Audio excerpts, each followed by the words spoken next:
Salut à tous, c'est Ray. Aujourd'hui une nouvelle vidéo, j'espère que vous allez bien. Semaine, je sais pas, peut-être semaine 25, 26, de toute façon ça fait une semaine que j'ai pas fait de vidéo, enfin il n'y a pas de vidéo la semaine dernière. Du coup je sais pas si c'est semaine 25, 26, bon, ça sera marqué ici peut-être, hein, voilà. Il s'est passé énormément de choses en une semaine. Bon, santé. Hein. De toute façon, dans tous les cas, on va expliquer ça dans l'ordre. Hein. Vous avez le timer ici. Hein. Pour ceux qui sont intéressés par les maths, ça sera plutôt vers ici. La physique, là ici, l'info, tout ça. Bon, en vrai, commençons par les maths. J'allais dire il y a 2 semaines. Enfin, si, ouais, il y a 2 semaines. Je m'étais arrêté, je crois. Enfin, on s'était arrêté aux sommes de Riemann, je crois. Ouais. Bon, entre-temps, il s'est passé quoi? On a vu la formule Taylor avec reste intégrale. Après, on a vu aussi l'inégalité de Taylor-Lagrange. Bah, ça, c'est du coup pour majorer en fait ce fameux reste intégral. Avec, on appelle nous le majorant M, c'est en fait bah, le majorant de la valeur absolue de ta, dérivée, de ta fonction dérivée P plus une fois. Après, t'as ton petit x moins a sur P plus 1 sur P plus 1 factoriel. Bon, voilà. En vrai, tout ça, c'est ok. Donc le chapitre, en vrai, il nous restait presque rien quand je vous avais laissé. Il restait juste à définir les polynômes de Taylor, enfin la formule de Taylor, et c'est tout. Après chapitre d'intégration, on a entamé un chapitre. Le prof, il a dit que c'était le chapitre le plus important de l'année. Donc je sais pas pour ceux qui sont en sup, enfin en sp plutôt du coup. Mais c'était le chapitre espace vectoriel de dimension finie. Bon, bah, qui dit espace de dimension finie, bah, dit espace engendré par un nombre fini de vecteurs. Et par exemple, je sais pas, on va prendre le truc le plus simple. Tu prends le plan, hein, ton axe x, ton axe y, hein, quand tu fais tes fonctions, tout ça là. Bon, bah, t'as besoin de deux vecteurs pour faire un plan. Et t'as besoin du coup d'un troisième vecteur qui n'appartient pas au plan, donc un vecteur tel qu'il n'est pas combinaison linéaire de ces deux vecteurs là. Et ça fait du coup ton espace. Et voilà, R3 quoi. Donc bon, ça c'était un peu plus intuitif, ça on savait un peu tous. Mais après, bon, on a vu des trucs intéressants comme théorème du rang, on a vu théorème de la base incomplète, il avait dit que c'était un peu notre sorte de théorème de la bande supérieure pour l'algèbre linéaire. Mis à part ça, donc ouais, on a juste donné encore plus de chance, plus de sens aux choses, quoi. Par exemple, je sais pas, pourquoi K de X c'est pas un espace de dimension finie, bon bah ça tu le fais par absurde. Ouais, en vrai surtout, en vrai surtout ce chapitre est intéressant parce qu'il vraiment il met les bases surtout bah, de ce qu'on va faire plus tard, là on va prendre, qu'on va faire le vrai chapitre matrice quoi. Application linéaire on a encore vu aussi, enfin oui bah du coup on a vu le théorème du rang. Non, ça je viens de le dire. Ouais, je viens de le dire encore, j'aime trop le dire en fait. Non, et théorème du rang, donc bon, on a appris du coup ce que ça voulait dire le rang d'une application linéaire, ou bien même aussi le rang d'une famille de vecteurs. Euh, bon, on a aussi vu quoi ouais, bah, dimension, la formule de Grassmann pour faire des sommes de dimensions, quoi. Aussi la dimension d'un produit d'espace de dimension finie. Hein, par exemple, je sais pas, tu prends la dimension de R2, tu vois, bah, c'est dimension de R fois dimension de R dit de la merde. Dimension de R2, c'est dimension de R fois R, donc la somme des dimensions, quoi. Donc, en vrai, disons juste que là, ça nous facilite surtout quand bah, on peut directement utiliser en fait la dimension, quoi. Ça t'évite de faire des U moins U lambda et dire que ça appartient à cet ensemble, faire une analyse synthèse, tout ça, un truc bien chiant. Là, au moins, ça se fait en bah, une ligne, quoi, en vrai. Donc, c'est cool. Et ouais, chapitre très intéressant, important pour que ça mette pour avoir surtout de bonnes bases, qu'on va faire vraiment les matrices là. Dire que oui, une matrice ça représente, je sais pas, une application linéaire, je sais pas quoi. Non mais on verra bien ça, de toute façon je vous dirai hein, si je meurs pas avant. Non ouais, de toute façon en tout cas je vous dirai. Hein. Donc franchement, c'était. Franchement, je dis pas que c'est le meilleur chapitre que j'ai fait depuis le début de l'année, parce qu'en vrai il y a quand même le chapitre dérivation que j'ai hyper bien kiffé. Mais c'est trop bien l'algèbre. Mais vraiment, ça. Là, franchement, je reviens sur l'analyse parce qu'en fait, du coup, il nous fait un chapitre d'algèbre linéaire, un chapitre d'analyse pour juste nous faire un peu digérer en fait toutes les formules, toutes les notions qu'on vient d'apprendre, quoi. Surtout là pour ce chapitre qui est très important. Et j'avoue que quand tu reviens sur l'analyse, bah ça te fait chier un peu. On va passer au chapitre fraction rationnelle. Ce chapitre, il sert à rien. Non, en vrai, non, il sert pas à rien. Je suis mauvaise foi, il sert pas à rien. En vrai, le chapitre, c'est quoi? C'est juste pour nous aider à faire des calculs de primitives. Ouais, hein. T'as des fonctions, t'as des fonctions rationnelles. Tu le considères comme un polynôme rationnel, comme une fraction rationnelle, ouais, plutôt. Tu décomposes en éléments simples. Selon tes méthodes, hein, toi, tu l'évalues. Soit tu calcules des limites en plus infinies, enfin, méthode d'évaluation, ou bien par identification quand vraiment bah, t'es désespéré. Mais sinon, bah, c'est juste en fait pour nous faciliter à faire des calculs primitifs. Et, et c'est tout, hein. Ouais, c'est tout, hein. Ah, mais en fait, j'essaie de vraiment donner un vrai sens à ce chapitre-là, mais c'est tout. Après, oui, on a vu une petite application en mode pour une somme. Calculer la limite d'une somme, bah, une limite d'une somme, et dans, en fait, la somme, c'est une fraction rationnelle. Donc, du coup, tu décomposes en éléments simples, tout ça. Ça te permet de faire un télescopage et tout, bref.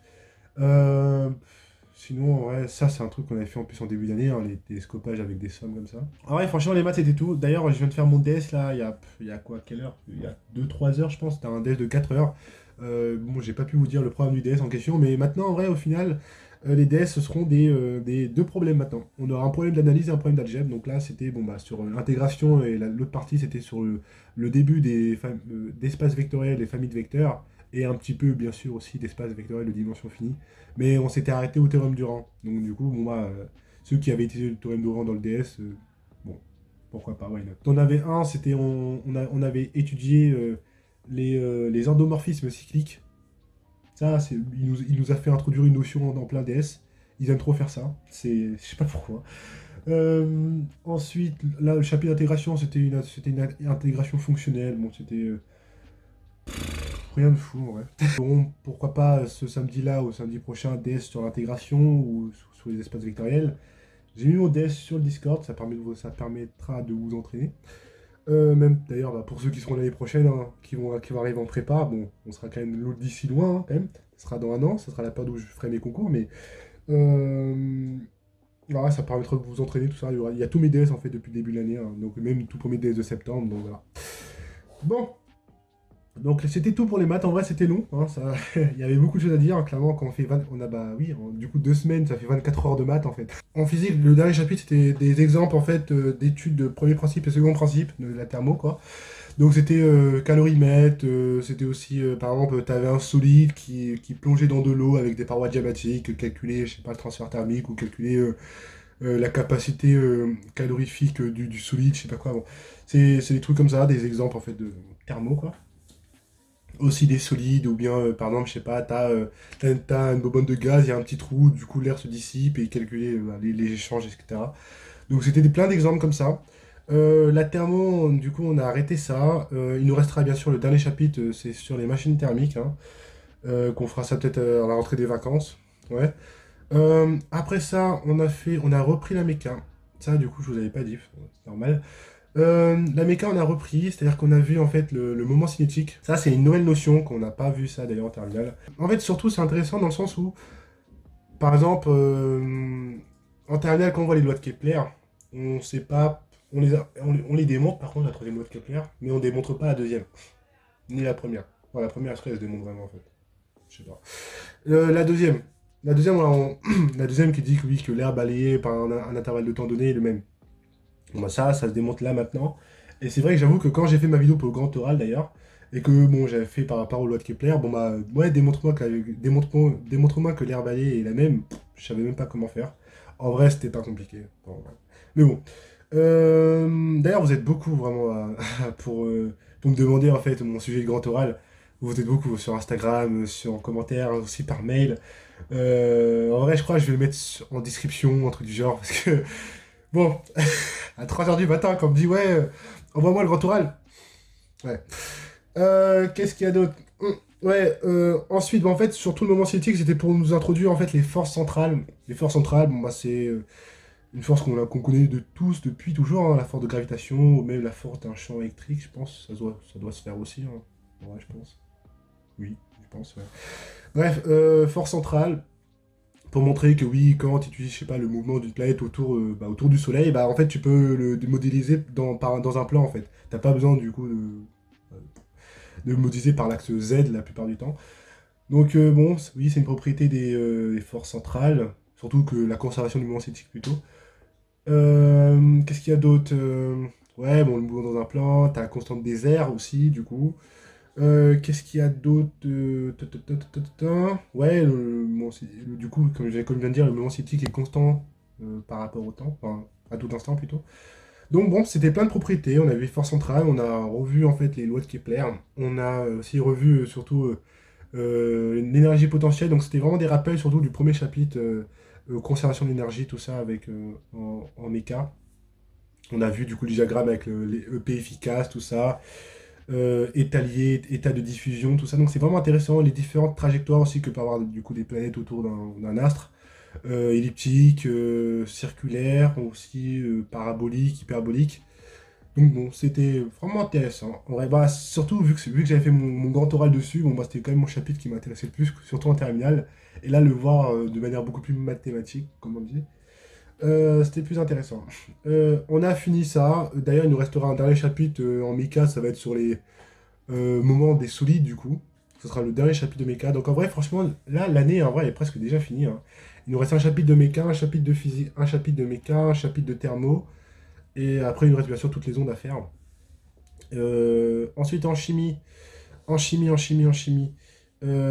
fait les précipités. Bon, c'est-à-dire on fait quoi? On prend du coup des solides ioniques, enfin des solides ioniques. Ouais, on prend des ions, on les fait réagir, ça fait un précipité, et du coup tu calcules des constantes de réaction comme ça aussi. Ça a l'air vraiment cool. Avec des diagrammes P cation. Tu sais que tu avais les diagrammes pH avec les diagrammes de prédominance. Maintenant, tu fais des diagrammes d'existence parce que bah, prédominance, ça n'a aucun sens tout court en fait dans ces types de réactions-là. En SI, franchement, j'ai fait mon DSDSI. Là, franchement, pendant le DS, je me suis dit, ouais, je vais en MP l'année prochaine. Non, mais c'est mort.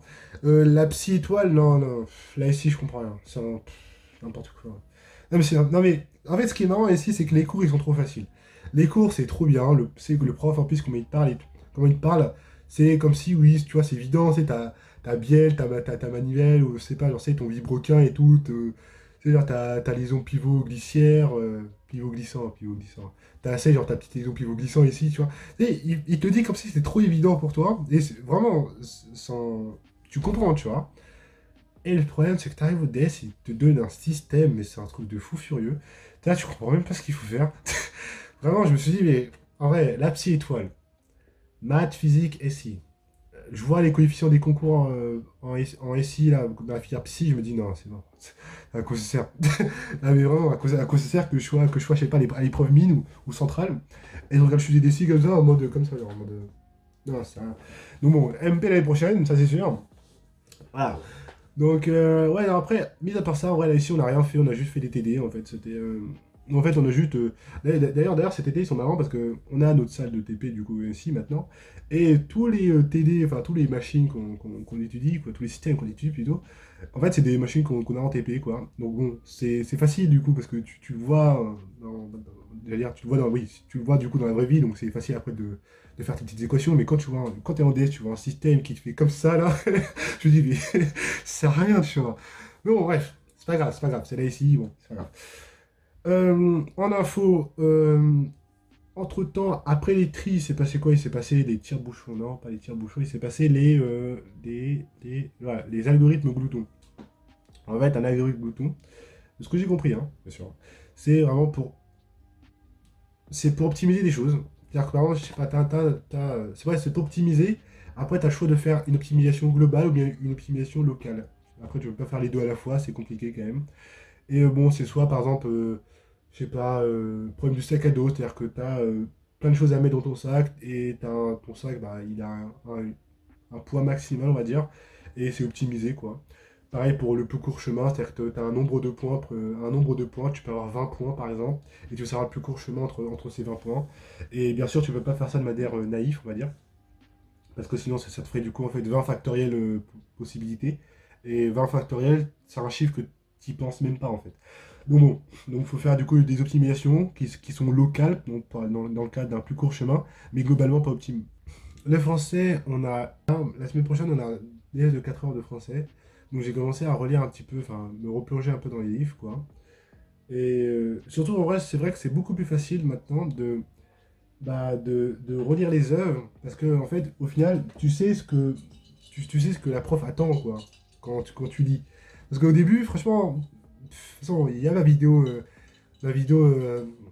non, pas fourniture, back to school, mais Ma vidéo Back to School, organisation pour la prépa, là, où j'avais commencé à lire mon livre. Et le problème de ça, c'est que mon Moret et moi, tu sais, j'ai vraiment lu le livre en mode. Ouais, ça, ouais, tu le lis comme ça.